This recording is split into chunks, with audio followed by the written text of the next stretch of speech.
Sensellarisme. Potser has sentit la paraula, però sabries dir totes les realitats que engloba el sensellarisme? Llar. Aquesta paraula potser t'és més familiar, però analitzem-la. Què és realment una llar? Una llar no és només una casa. Una llar és un lloc on tenir seguretat, on poder arribar després d'un dia llarg i descansar. És un lloc on poder viure, on poder gaudir, on poder estar tranquil. Yo hace 20 y tantos años que no tengo casa.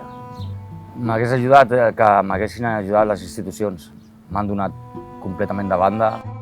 Para mí, vivir sin documento es muy complicado. Alguno pierde la esperanza y destroza mucho la vida de la gente.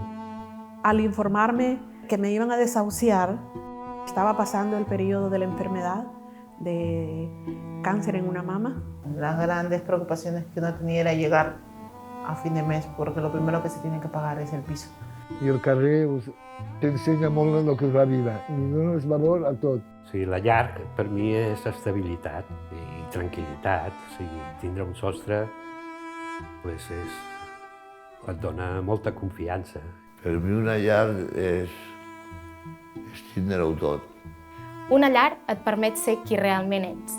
Et millora la salut física i mental. Una llar és una necessitat bàsica. És un dret fonamental. Sense una llar hi ha molts altres drets de les persones que queden desatesos.